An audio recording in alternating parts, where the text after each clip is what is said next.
नेहरू जी ने मांग मांगी देशवासियों से, हे प्यारे देशवासियों, मेरे ऊपर संकट है, मुझे हर वस्तु की मदद कीजिए। तो गला भर दिया तो हमें रुआओ तो क्या लग रही थी कि मेरे पास राइफल होती तो 2-4 मार के मर जाते।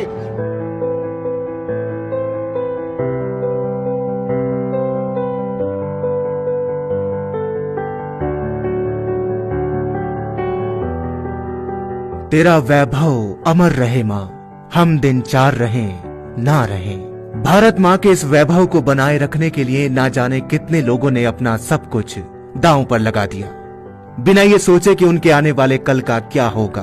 तस्वीरों में दिख रहे ये बदहाल बुजुर्ग उत्तर प्रदेश के झांसी जिले के रहने वाले मोहन लाल हैं। मऊ रानीपुर के अपने गांव सकरार में सड़क किनारे एक पॉलिथीन की झोपड़ी बनाकर अपना गुजर बसर कर रहे हैं। इनकी कहानी आप तक पहुंचाना आज इसलिए भी जरूरी है क्योंकि आज से करीब 58 साल पहले देश आज की तरह ही संकट से गुजर रहा था। तब मोहनलाल और उन जैसे तमाम अनाम गुमनाम लोगों ने, जिन्हें आप जानते भी नहीं होंगे, इस देश को संकट के उस दौर से बाहर निकाला था। साल था 1962 और हुआ था भारत चीन का युद्ध। जवानों के पास ना कपड़े थे ना हथियार। देश की आर्थिक हालत हिचकोले खा रही थी। उस वक्त प्रधानमंत्री पंडित नेहरू ने देशवासियों से देश को संकट से निकालने की अपील की थी। उस वक्त मोहनलाल और इन जैसे तमाम लोगों ने अपने देश को संकट से उबारने के लिए अपना सब कुछ देश के लिए न्यौछावर कर दिया। क्या सोचे हमने कि जब से हमने पृथ्वी पर जन्म लिया तब से 1 नया पैसा देंगे पृथ्वी दिन का, तो दिया था हमने, थैली दी थी हमने। किस साल में दिया था आपने? उसमें 1962 में, जब चीन वालों ने हमला किया था उस वक्त भी भारत चीन के संकट से जूझ रहा था। और आज भी 58 साल बाद 2020 में चीन से निकले कोरोना वायरस से मोहनलाल उस वक्त को याद करते हुए बताते हैं किस तरह से मंत्री और नेता देश भर में घूम घूम कर लोगों से सहयोग मांग रहे थे। हमने कही देखो जे आगे बैठे टोपी लगाए, इनके हाथन में दियो, तो हमने उसी वक्त में उनके छुरा दिया था। तो मंत्री महोदय जी ने जब बेहते बनारसी दास सहकार था मंत्री महोदय जी। अच्छा उस वक्त खोबा ऐसा करो मंत्री जी ने, सुम्मा ने ऐसे रख दे, तो बोले मंत्री जी बोले मोहन की माँ के चरणों में सर सीधा से झुकिए, दंग रहेगा तो पूरा।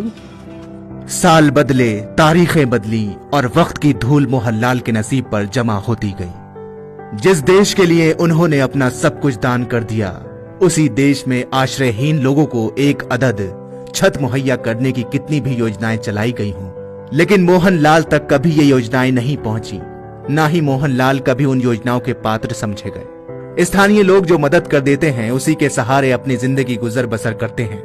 स्वाभिमान इतना है कि खुद के हालात चाहे कैसे भी हों, कभी किसी के आगे हाथ नहीं फैलाते, न कभी किसी अधिकारी या नेता की चौखट पर दस्तक दी। और भला देश के नेताओं और अधिकारियों को इतनी फुर्सत भी कहां, जो धरती के एक कोने में पड़े इस बुजुर्ग का पुरसा हाल लेने की सोचते भी। पूरे गांव के जितने भी बुजुर्ग लोग हैं वो ये बताते हैं कि सन 1962 में जब भारत चाइना का युद्ध हुआ था, तब इन्होंने अपना सर्वस्व दान कर दिया था। यहाँ तक कि जो मकान इनके पास जो टूटा फूटा था, वो भी डीएम साहब को इन्होंने बोल दिया था कि आप ये मकान ले लो, लेकिन डीएम साहब ने मना कर दिया था। और इनकी ईमानदारी के चर्चे कई गाँव में है कि 80 साल की उम्र में इन्होंने मतलब खादी के कपड़े पहनकर, गांधी जी की एक टोपी लगाकर पूरे गाँव में स्वावलंबी बन चना बेची। और इनके पास अब कुछ नहीं बचा है।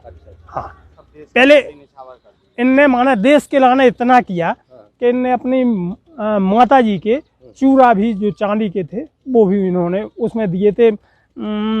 62 में चीन की उसमें राहत को उसमें वो लोग आए थे, तो उनने सबसे दान मांगो तो उमें इनने माने दान करो। तो अब इनका रहन सहन किस तरीके से चलता है? खान पीन कैसे? खान पीन को अगर कोई दे दे तो जे लेता है, नहीं तो किसी का 1 पैसा नहीं लेता है, ना मांगता है। आज मोहन कुशवाहा के पास ना खुद के रहने का ठिकाना है और ना ही खाने की व्यवस्था।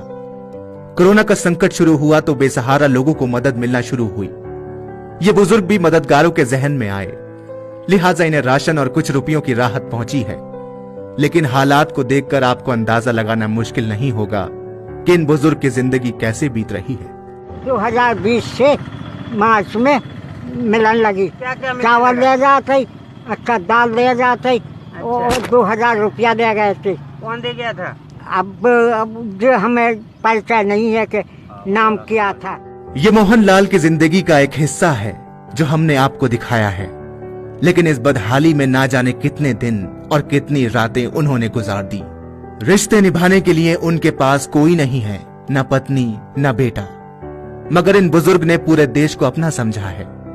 इन बुजुर्ग की कहानी समाज को एक आईना दिखाती है कि देश संकट में हो तो खुद को मिटा के भी देश को आबाद करो, लेकिन माटी के ऐसे सपूतों को देश के जिम्मेदार और समाज का बड़ा तबका गुमनामी के अंधेरे में छोड़ दे, ये भी तो अच्छी बात नहीं है।